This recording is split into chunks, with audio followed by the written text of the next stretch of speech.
চাঁপাইনবাবগঞ্জের শিবির নেতা আসাদুল্লাহ তুহিন হত্যার ঘটনার ৯ বছর পর মামলা দায়ের করা হয়েছে। সাবেক এমপি অদূতকে প্রধান আসামি করে আরও ১৭ জনের বিরুদ্ধে মামলাটি করা হয়েছে। গতকাল শুক্রবার রাতে চাঁপাইনবাবগঞ্জ সদর মডেল থানার নিহত আসাদুল্লাহ তুহিনের মামা মোহাম্মদ কবিরুল ইসলাম বাদী হয়ে এই মামলাটি করেন। নিহত আসাদুল্লাহ তুহিনের বাড়ি চাঁপাইনবাবগঞ্জ সদর উপজেলার চরমোহনপুর এলাকার চকপাড়া গ্রামে। তিনি বাংলাদেশ ইসলামী ছাত্র শিবির নবাবগঞ্জ সিটি কলেজ শাখার সভাপতি ছিলেন। মামলার আসামি করা হয়েছে চাঁপাইনবাবগঞ্জ জেলা আওয়ামী লীগের সাধারণ সম্পাদক ও চাঁপাইনবাবগঞ্জ ৩ আসনের সাবেক সংসদ সদস্য আব্দুল ওদুদ বিশ্বাস, জেলা আওয়ামী লীগের সহসভাপতি ডাক্তার গোলাম রাব্বানী ফটিক, জেলা আওয়ামী লীগের সিনিয়র সহসভাপতি ও সাবেক জেলা পরিষদের চেয়ারম্যান মোহাম্মদ রুহুল আমিন, মোহাম্মদ এজাবুল হক বুলি সহ ১৮ জনকে আসামি করা হয়েছে। মামলার এজাহার বিবরণী থেকে জানা যায়, ২০১৫ সালের ২৬শে জানুয়ারি দুপুর ২টা থেকে ২:৩০টার মধ্যে নিজ বাড়ি থেকে চোখ বেঁধে জোরপূর্বক গাড়িতে উঠাতে চেষ্টা করা হয়। এ সময় আমার ভাগ্নে আসাদুল্লাহ তুহিন গাড়িতে উঠতে আপত্তি করলে রাইফেলের বার দিয়ে বেধড়ক পিটিয়ে গাড়িতে উঠিয়ে নিয়ে যায় র্যাব সদস্যরা। রাত আনুমানিক ১০টা থেকে ১টার মধ্যে উল্লেখিত আসামিগণের প্রত্যক্ষ উপস্থিতিতে তৎকালীন চাঁপাইনবাবগঞ্জের নতুন স্টেডিয়ামে অস্থায়ী র্যাব ক্যাম্পে তুহিনকে বেধড়ক মারপিট করতে থাকে এবং জামায়াত নেতাদের অবস্থান সম্পর্কে জিজ্ঞাসাবাদ করে। আসামিদের প্রচণ্ড মারধরের ফলে আসাদুল্লাহ তুহিন গুরুতর জখম হয়ে মৃত্যুবরণ করেন।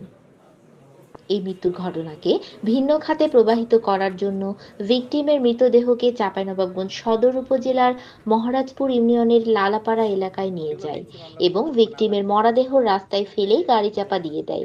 এছাড়া ভিকটিমের মৃত্যুর প্রকৃত কারণ যেন উদ্ঘাটিত না হয় সেজন্য তৎকালীন বিএমএ নেতা ডাক্তার গোলাম রাব্বানী ফটিককে দায়িত্ব দেওয়া হয় এবং সে চিকিৎসকদের প্রভাবিত করে মিথ্যা ও বানোয়াট সুরতাহাল ও ময়নাতদন্ত রিপোর্ট প্রদান করেন।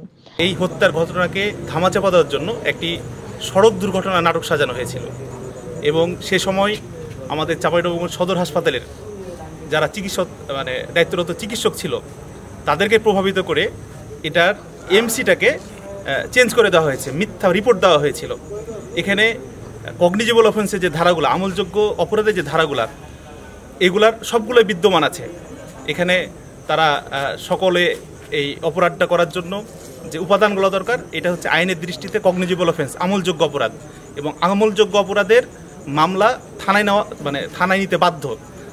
আমলযোগ্য অপরাধের মামলা থানা কর্তৃপক্ষ নিতে বাধ্য, এটা আমাদের ফৌজদারি কার্যবিধিতে আছে। আমরা ফৌজদারি কার্যবিধির বিধি মোতাবেক আজকে থানায় মামলাটি করেছি এবং ফৌজদারি মামলায় কোনো তামাদি নেই, সেটা 40-50 বছর আগের হলেও এই মামলা থানা নিতে বাধ্য এবং আমরা সে মোতাবেক ফৌজদারি কার্যবিধি আইন মোতাবেকই আমরা আজকের মামলাটি দাখিল করেছি। আপনারা কি আশা করছেন যে আসলে সেটা হচ্ছে যে যেহেতু পোস্টমর্টেম রিপোর্টটা তারা তাদের মতো করে করেছিল? মামলার বাদী মোহাম্মদ কবিরুল ইসলাম বলেন, ২০১৫ সালের ২৬শে জানুয়ারি দুপুর ২টা থেকে ২:৩০টার মধ্যে নিজ বাড়ি থেকে আমার ভাগ্নে আসাদুল্লাহ তুহিনকে হত্যার উদ্দেশ্যে মা বাবার সামনে থেকে চোখ বেঁধে নিয়ে যায় র্যাব সদস্যরা। এরপর আমরা তার কোনো খোঁজ খবর পাইনি। তার পরের দিন একটি মাধ্যমে আমরা খবর পাই চাঁপাইনবাবগঞ্জ জেলা হাসপাতালে তার মরদেহ রাখা আছে।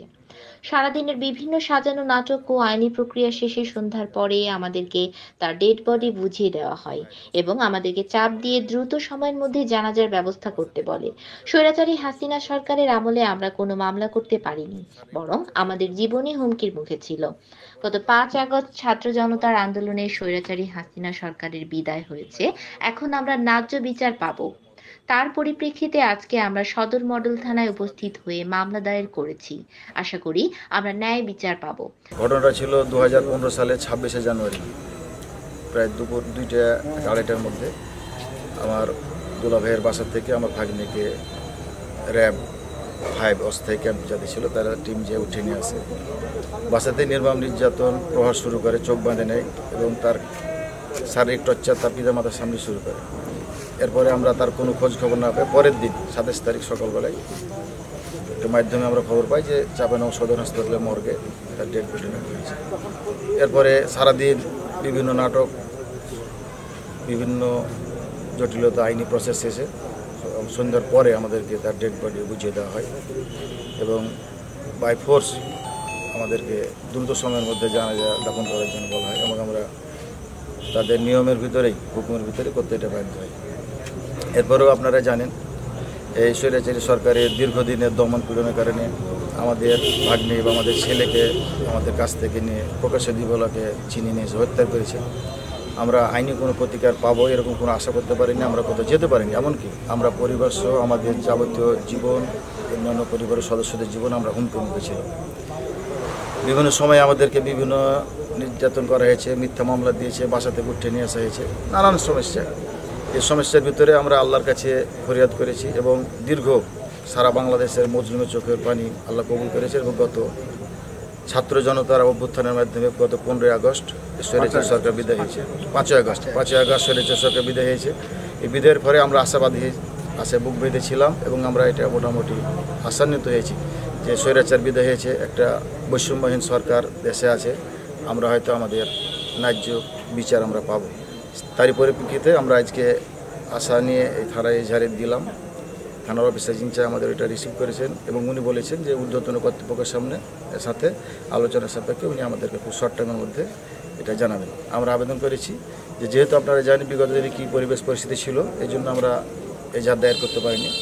এই বিলম্বিত হলেও আমাদের এই ন্যায্য আমাদের সন্তান আমার ভাগ্নেকে হত্যার এই বিচার সঠিকভাবে আইনের দৃষ্টিতে যেটা হওয়া দরকার সেটা আপনারা করবেন। চাঁপাইনবাবগঞ্জ সদর মডেল থানা পুলিশের ভারপ্রাপ্ত কর্মকর্তা এস.এম. জাকারিয়া বলেন, মামলার আবেদন গ্রহণ করা হয়েছে। পরবর্তীতে ঊর্ধ্বতন কর্মকর্তাদের সঙ্গে পরামর্শ করে তদন্ত সাপেক্ষে মামলা গ্রহণ সহ এ বিষয়ে প্রয়োজনীয় আইনানুগ ব্যবস্থা নেওয়া হবে। এই চাঁপাইনবাবগঞ্জ জেলার তুখোর ছাত্রনেতা আসাদুল্লাহ তুহিন হত্যাকাণ্ডের একটা অভিযোগ আমি পেলাম। এটা অন্যান্য আসামির সাথে র্যাবের একটা সংশ্লিষ্টতা এখানে আছে। এই বিষয়ে আমরা আমার সিনিয়র অথরিটি যারা আছে তাদের সাথে কথা বলে ব্যাপারে ব্যবস্থা নেব। ডেস্ক রিপোর্ট, আলোকিত গৌড়, চাঁপাইনবাবগঞ্জ।